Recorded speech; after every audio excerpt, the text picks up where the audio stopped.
Hey, look everybody! I got rid of the pillar! Aren't you happy?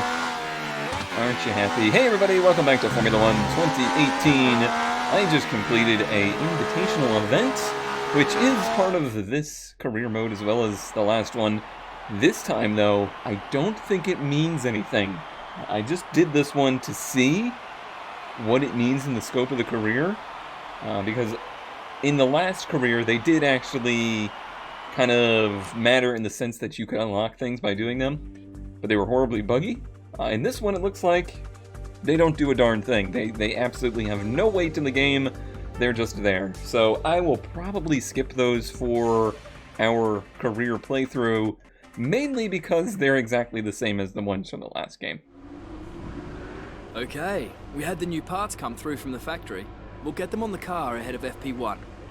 Cool, alright, that means just the the reliability upgrades have been put in place, which is on this tree. So the only thing we could do right now is another repair bonus, because this one's still a week out. Oh, the morale, I see, the morale modifier. The upgrade prices are reduced by 2%, and the failure chance is reduced by 1%. So those questions are very important as far as this kind of stuff is concerned. Okay, and I can't purchase this one until that one's done. So that's how the balance has changed a little bit on the tree here. Previously, it was more so you would do one thing at a time through the tree. Well, now you earn resource points where you can actually afford to do more than one thing at a time, but you're limited in what you can do because you can only do one thing per department at a time. Okay, and yeah, department capacity reached. Cool. Now, is it possible that we could get to the point where we could do more research per department? Maybe. I don't know, I haven't gotten that far. I'm sure someone will tell me though. But okay, that's all well and good. I am not going to spend... Am I going to spend money? I was thinking about not spending money on reliability upgrades, but our long-term goals are to stay in this Haas car, and it would be nice to have it reliable enough to not worry about parts failures. This can't be done yet. Oh, a gearbox upgrade is next. That's a 530 point upgrade. Okay, so those prices vary a little bit more. Interesting. Interesting. All right, that's a 22% increase. That's really big. And because that seems to be something that I was very often running into in our last career, I'm going to go ahead and do that in this career. I'm going to go ahead and do this gearbox upgrade and try to have a gearbox that will last us through the season. Alright, looking at the gearbox wear, 17% in our first race weekend. That is actually just barely over the threshold of what would be 100% per 6 races.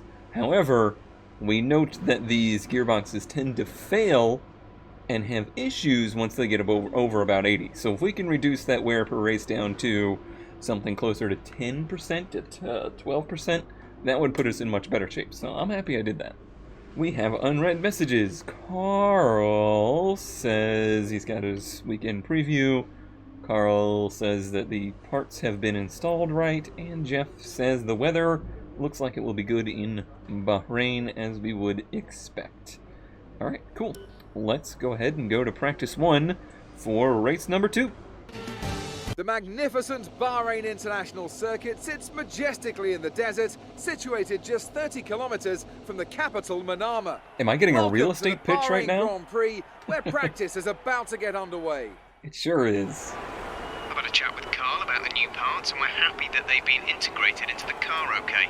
With any luck, you'll be able to feel the improvement, so give them a try. Will do, Jeff, will do. We won't actually feel any improvement. It was totally just wear-based stuff, and it has no bearing on any of this. Alright, let's head into Bahrain, and we'll do our track acclimatization and get a good feel for this track. See what we're up against here. It's a pretty good track for me, usually. Alright, let's get a good feel for this track. We start here with day practice, but it ends up being a night race, which is a little awkward. You know, when you're looking for your braking points and whatnot on the track, those really do change from day to night. It's probably the only thing that really does change. the tracks are so well lit, it's really a non-issue when it comes to the like track conditions and visibility and stuff. Oh, too deep into turn 1. Missed that gate completely. Alright, well luckily it's a one gate sector. So we're back into the purples. Everything's gonna be fine. I would say I'm still in the nursing phase of getting to know the car. I didn't... Ooh, buddy. Yep. I didn't expect to have such a large transition into this season. I thought the car was going to handle pretty much the same as what we had last season, but it seems like there's quite a bit more change than expected. Oh, that was the wrong button. DRS is the other side. Copy. I don't know what I just told him. Yeah, missed that one completely. Alright. Still got some work to do, I think. I got some cobwebs to shake out. Even though it hasn't been that long. I still have the last game really ingrained in my head. I think that's the biggest factor, is because I did that series for so long, I had gotten ultimately extremely familiar with those cars, and especially the Williams. So, pretty big change now, as well as, obviously, there was some physics changes. At least we hit the gate this time. Yeah, some physics changes for this version. Nothing major. But there's definitely some changes. I think the force feedback I might be having some issues with. I might have to tone it back a little bit, because it just feels a little choppy to me. Oh, it still made the gate. It was ugly.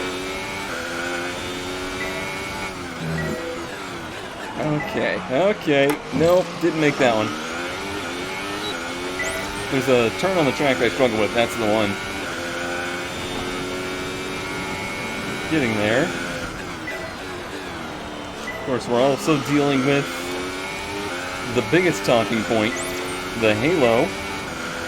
I have a lot that Oh, buddy, that was a big hang-up.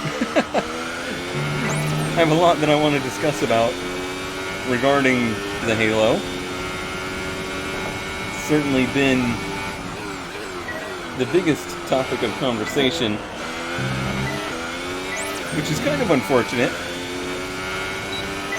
I feel like, and I felt like this with Real F1, it was such a huge talking point in Real F1 for the beginning part of the season, and even preseason, that I think it kind of overshadowed, what was actually going on.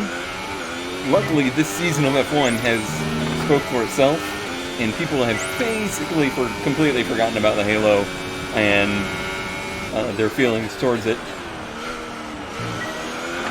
Now, I never had, really good feelings towards it. I didn't love it to begin with.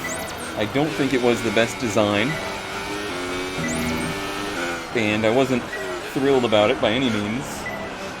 But I was also never a huge, opposer to it. I never thought it was going to ruin Formula One. I was never on the side of anti-closed cockpits for Formula One. So yeah, I definitely side to a different side of that argument. And I guess that probably stems from the fact, my racing interest really comes from and stems from the closed cockpit side, the sports car racing and that kind of stuff. Sports car racing, NASCAR, hang-ups. Those are the facets of racing that I really come from. So this kind of stuff isn't really that different to me. It's not a huge shock, and it didn't really bother me, obviously. I don't think I got a perfect... Oh well. Nope. That's fine. I think I got some work to do with setup yet. feels a little shaky in the rear. But yeah, there's definitely a little bit of a talking point there as far as, you know, the aspect of why I think it's not as big a deal to me. And we'll talk about that a little bit more in the next program. Alright, heading out for the tire management. We'll see if I have an easy time with it this week like I did last. So we'll pick up our conversation again. A lot of talk, a lot of comments about and asking for me to turn off the center pillar of the halo. And the reason that that is a talking point, I totally understand.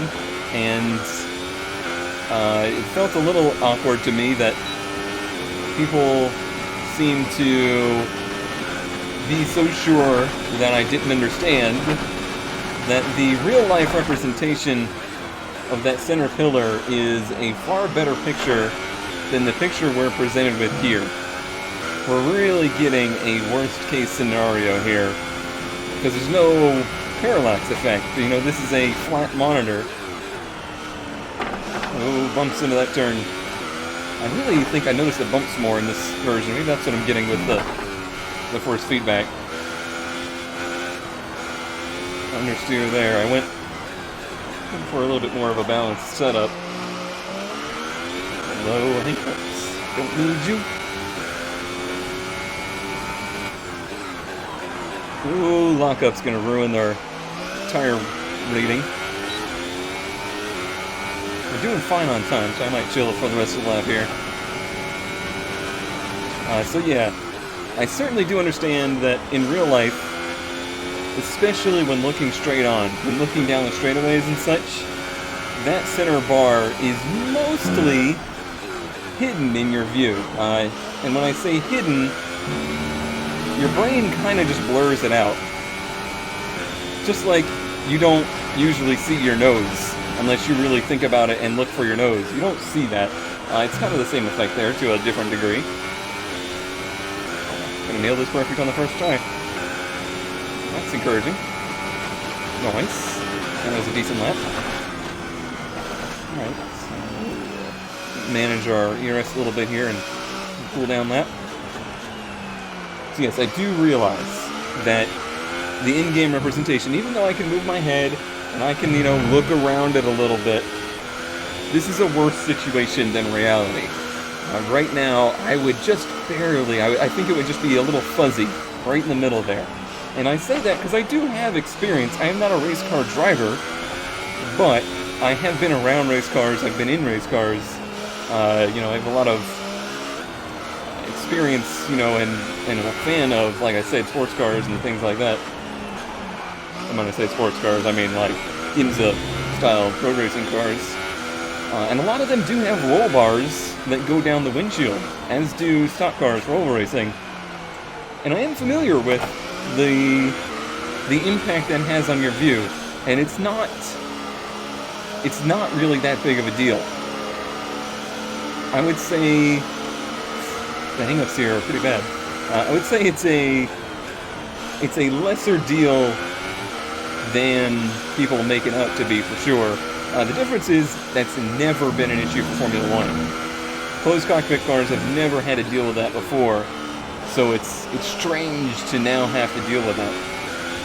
And then you layer on top of that the fact that this way, the representation of a 2D surface in a video game makes that an even worse situation. You know, it definitely makes for more of a problem than reality, because of the way, you know, our brains work.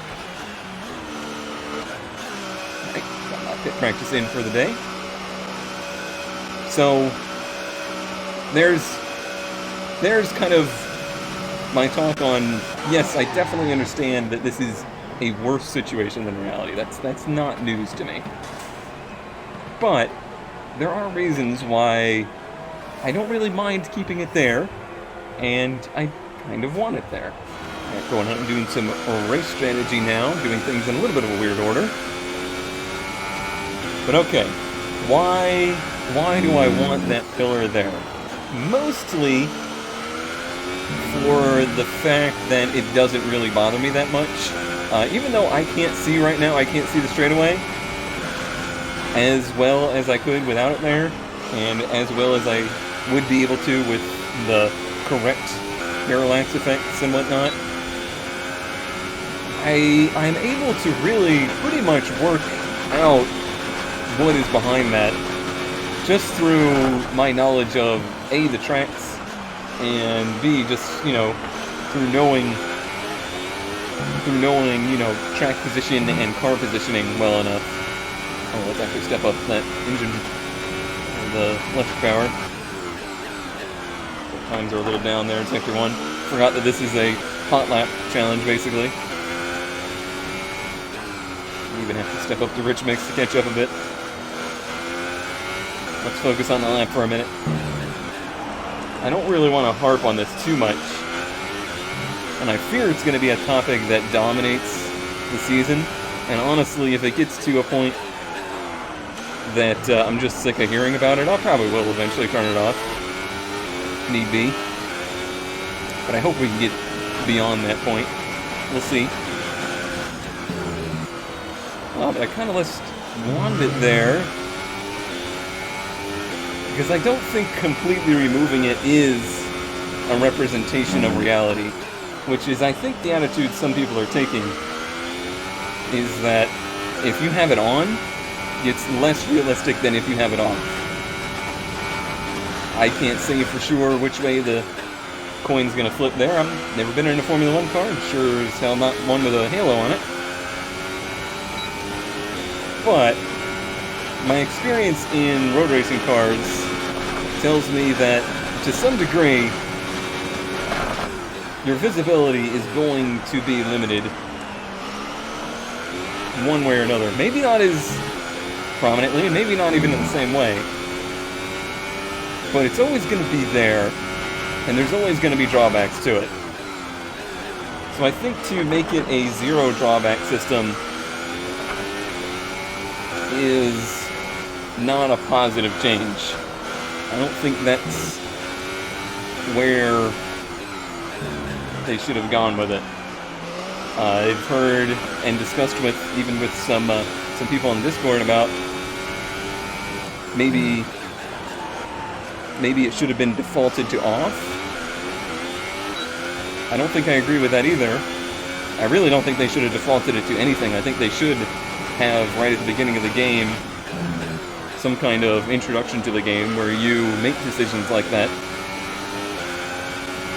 like it used to be in these games. Just like they didn't used to hang up all the time. We're pretty far ahead on this lap, and we're draining our battery pretty fast. Thank you for getting out of the way, though. That's unusual.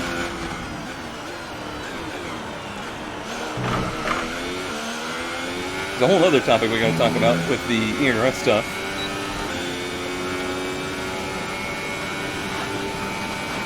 We'll leave that deployment on low for now and try to sparingly use our energy. We'll see how far down we get.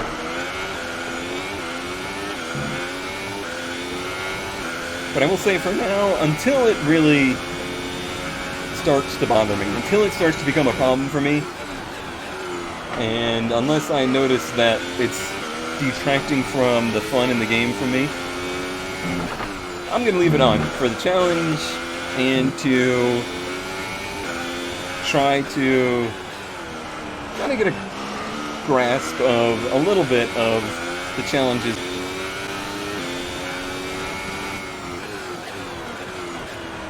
But as of right now, really not presenting that much of an issue. Once we get into the tighter, close quarters races, that's where I bet you it's going to be a problem. I think I'm very happy with the car now. I'm glad I went for the changes I did. I'll go through the setup in a moment.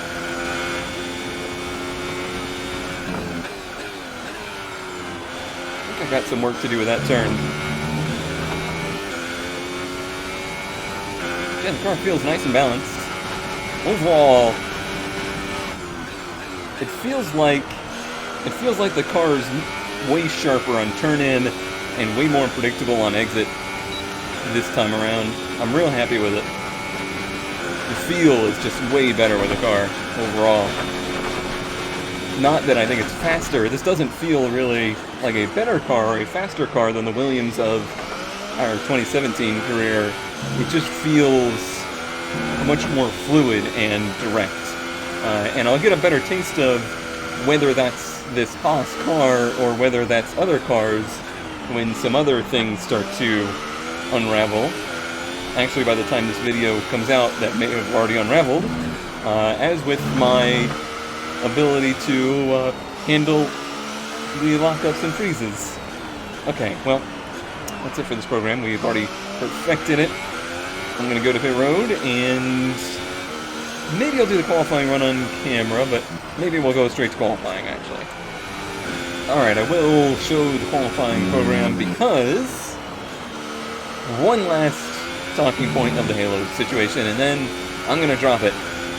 I'm going to have to pre-record another race before I leave for the trip, and from there, I mean, I still look forward to getting your comments and your feedback and all that, but just know that I won't be able to actually react to them until after I get back. I'm actually a little down on time right now. Went green late into one usually means drove in too deep. I can't remember now which way the ERS is.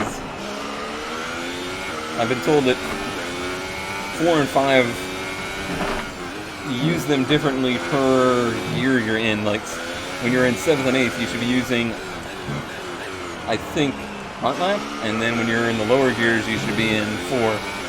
Just gonna leave it in 4 for now. That was a weird place for a hang up. So weird that it freaks out the audio too. Yeah, I think 5 does give it a little bit more power in the lower gears, but I might be backwards on that. There's a lot to take in. This is a pretty intense situation, especially with hang-ups. So this might have been a poor choice of place to try to talk about my other Halo subject. I'll find somewhere better. This is shaping up to be a pretty darn good lap, though. Will at least be within the good range. Probably not optimal. Nah, not quite optimal.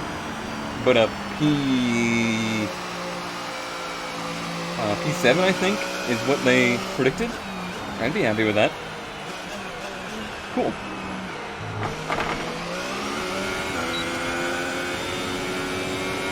Okay, without doing commentary, it was way too much for me to handle. I was able to do the ERS one this week, and I do have a better grasp on this ERS situation now. So I now understand the blue bar. That's our charge. That is how much we have in the battery.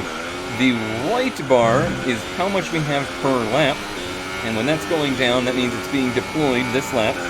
The yellow is how much we've harvested on a given lap. So that's how much we've gained for the next lap. So if the yellow bar is less than the white bar on any given lap, by the end of the lap, if the amount gained back is less than the amount used, oops, talking and driving now, the net will be a loss at the end of the lap. You will have drained the battery. That's the way I'm understanding it. That's the way I'm kind of dealing with it. The actual modes and when to use them, some people are saying to use, you know, one for gears 7 and 8 and one for their other gears for optimal usage. I think that's a little bit more to be determined. I mean, there's probably, you know, hard evidence for it and whatnot, but it's probably a little too much for my brain to handle just yet.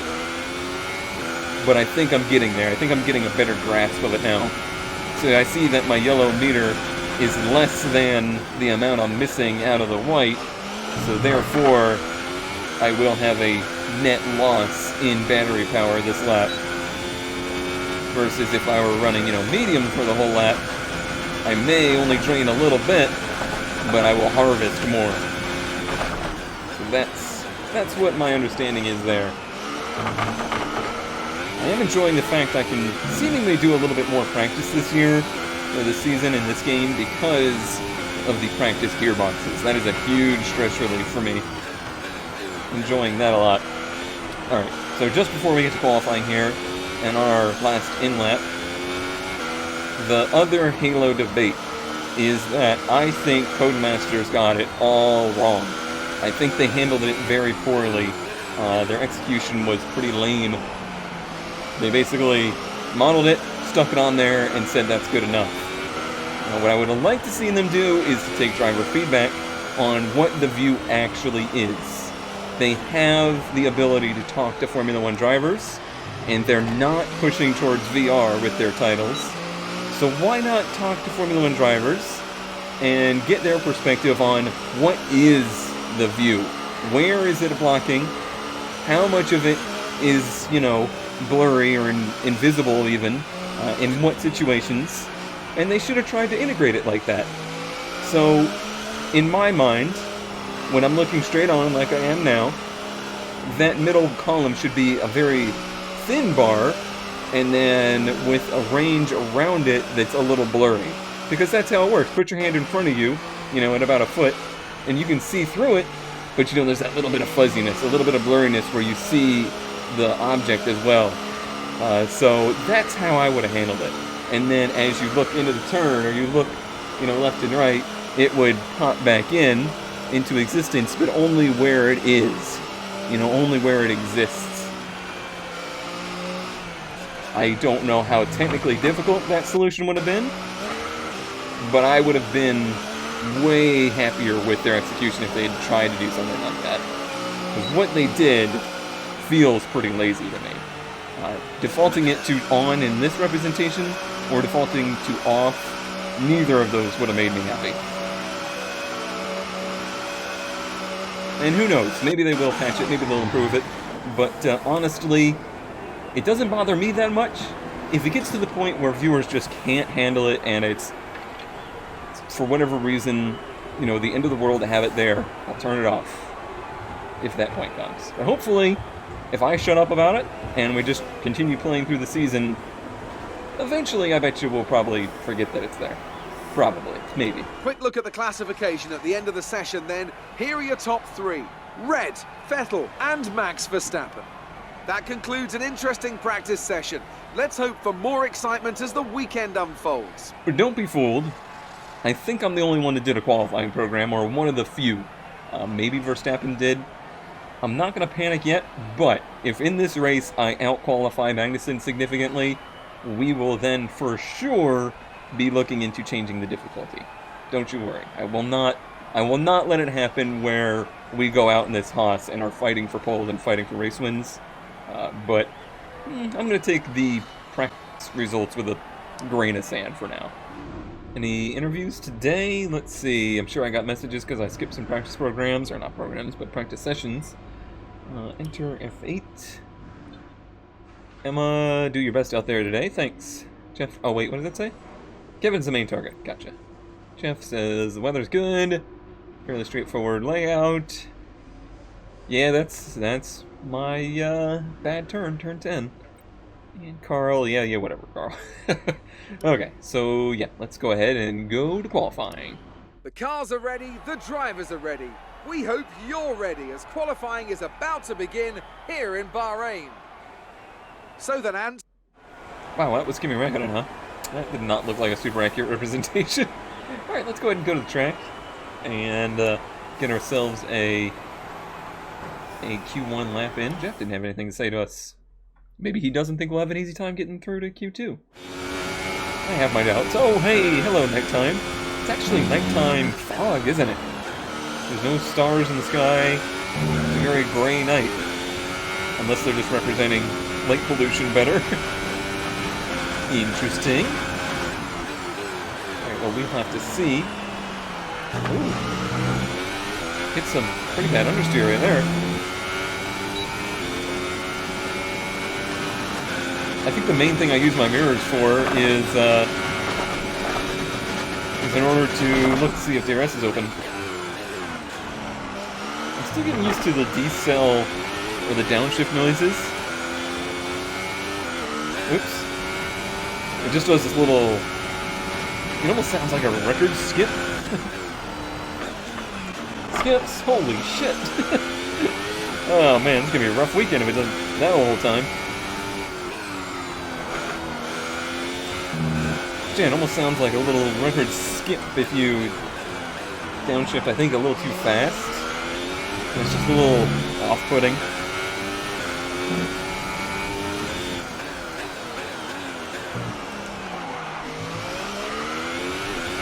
I think that was good trail braking. I'm happy with that.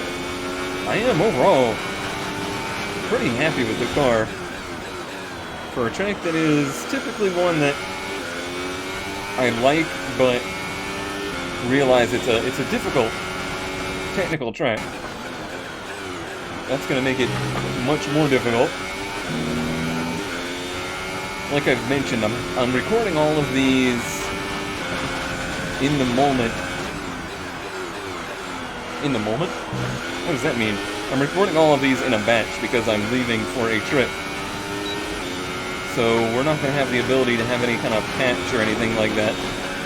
I think I need to improve on that lap. You're into P3. P3 on the grid. Not that wouldn't be good enough to get us through. Oh wow, we used nearly all of our battery. And I realize now that the battery charge, it's, whew. See, that's a record scratch, but that's the game hanging up. It's the same power whether you're at 99% or whether you're at 1%. The only thing that matters is that you don't go to 0%, and we will definitely hit 0 this lap. So we'll see a major power loss there eventually.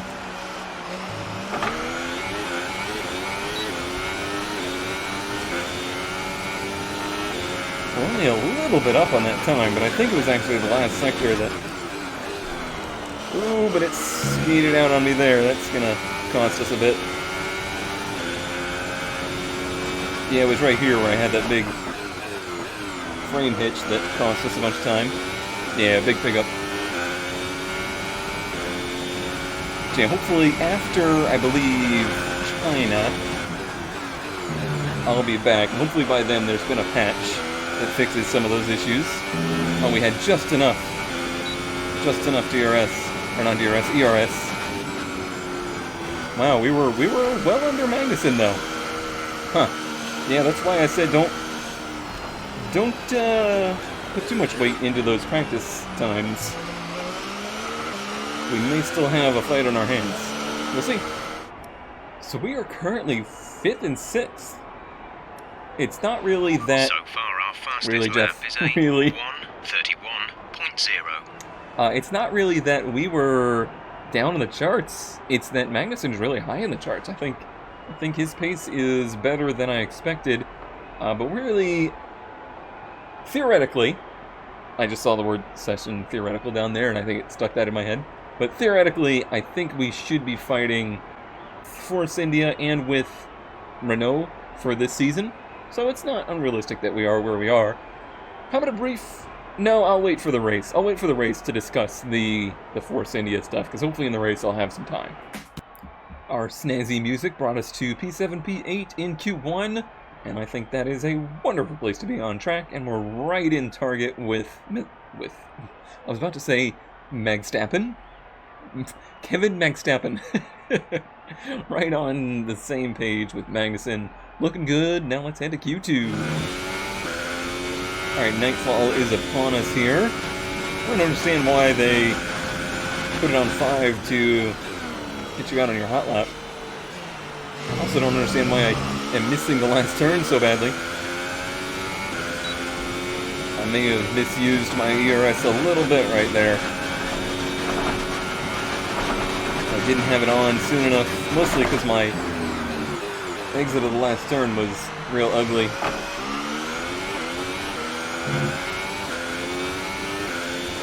Let's really try and nail these middle sector turns. I think that's where our car is the strongest, actually. Which is a fun change, because that's where our Williams was kind of the worst previous seasons. hated these slow turns. This car really seems to do well with them.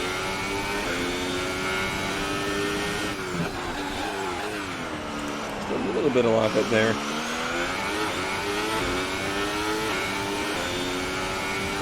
Yeah, I really need to read up on these power modes a little bit more.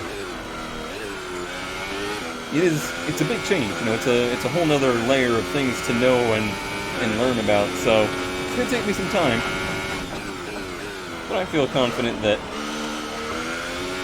I'll get there with it eventually.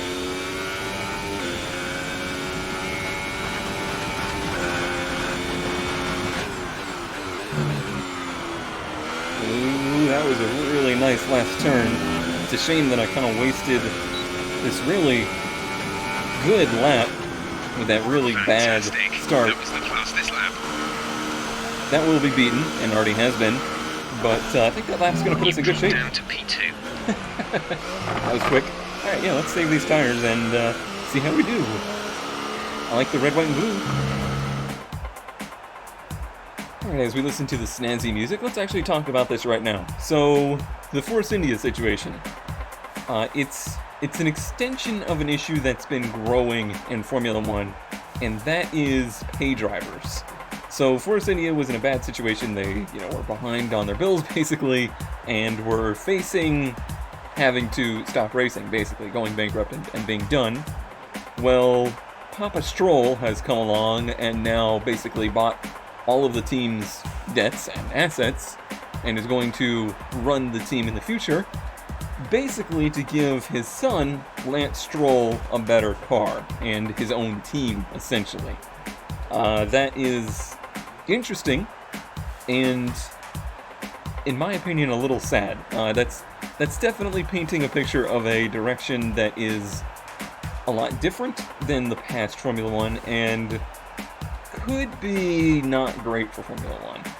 I like the idea of manufacturers looking to perform to their best with whatever the best driver they can find is, instead of trying to do the best with whoever the richest driver is. I don't really like that direction, but I'm not in any position to control that, and none of us really are, so we'll just have to see how that plays out.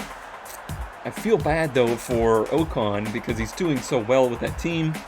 Just dating this episode, just qualified third with that car, and he's going to get the boot.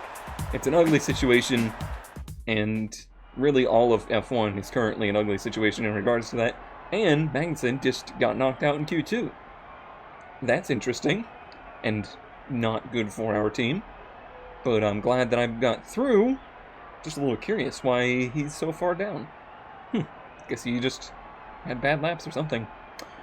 Alright, well, that's just kind of in brief. That's just my take on it. There's a lot more to it, but it's been discussed to death. I'm not going to bring any new thoughts or vantage points on this. It's interesting.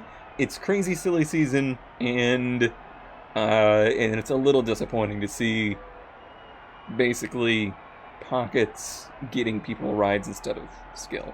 That's disappointing. But it is what it is, and we'll see how that shapes the future. Alright, Q3, and this one's, again, basically a bonus. Whatever I do in Q3 here is going to be a good result. This P10 is a good starting spot for us. We're really aiming for somewhere like P7, P8, though. I think our car has that in it easy, and I can do that without really pushing it too crazy hard. Let's really slow up here and get a great exit. Yeah, that's what I needed. That DRS. And then drive it down into turn 1 nice and cleanly. A lot of bumps down there into turn 1. A little bit treacherous to deal with. Just tend to hesitate a bit back to the throttle.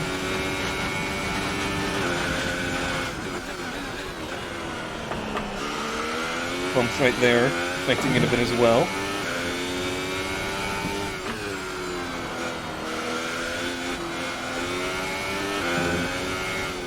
as good as the car feels, I think it's really more so the mid-turn that feels so much better than what I had gotten used to in the last game and with the Williams.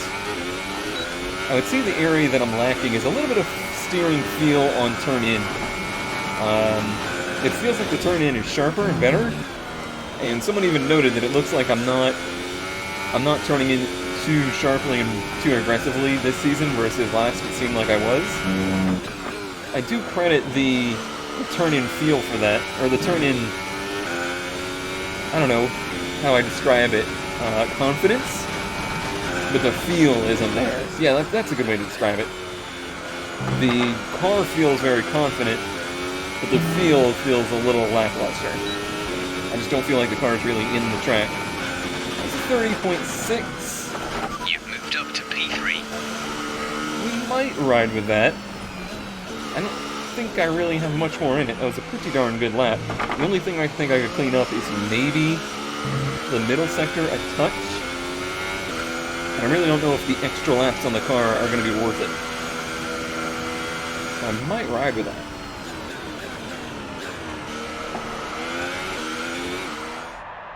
We're currently P6, probably will fall to P7 once Ricardo goes. If you want to know specific information or make certain changes to the car during a pit stop, you can tell me what you want over the radio. Press and hold the radio button to activate the system, and you can either speak the command or select it manually from the radio screen that will appear on the multifunction display. While the radio is active, cycle through command groups with the MFD button. I think I just lost, like, 69 brain cells listening to that. What a weird time to give me that information. But like I was saying, it looks like we'll probably fall to P7, maybe P8. I think I'm gonna be okay with that. Theoretically, I could go out again. That word theoretical is stuck in my brain because it's on screen. But I think the best we would do is move up like 1 or 2 positions, extra wear on the car, we're already beating our goal. My gut feeling is to just ride with that time. And also proof that Lewis Hamilton is evil. The grid is all set then for the race tomorrow. But before we go, let's quickly remind ourselves of our top 3, who are Vettel, Raikkonen and Lewis Hamilton. With qualifying complete, all that remains is the main event. We'll be live and uninterrupted for the Grand Prix tomorrow, so make sure you join us then. Alright, well, like I predicted, P7, only beat by Ricardo there. Maybe there was another 10th or 2 in the car, maybe we could have gotten P6. There sure wasn't another 7 tenths in the car. I don't think I would have been Verstappen territory, so real happy with that. Very happy with the car, feeling pretty good as we head to the race. Also, little mini game here. Anybody spot Waldo at the moment? I'll give you a few seconds. Waldo, anybody?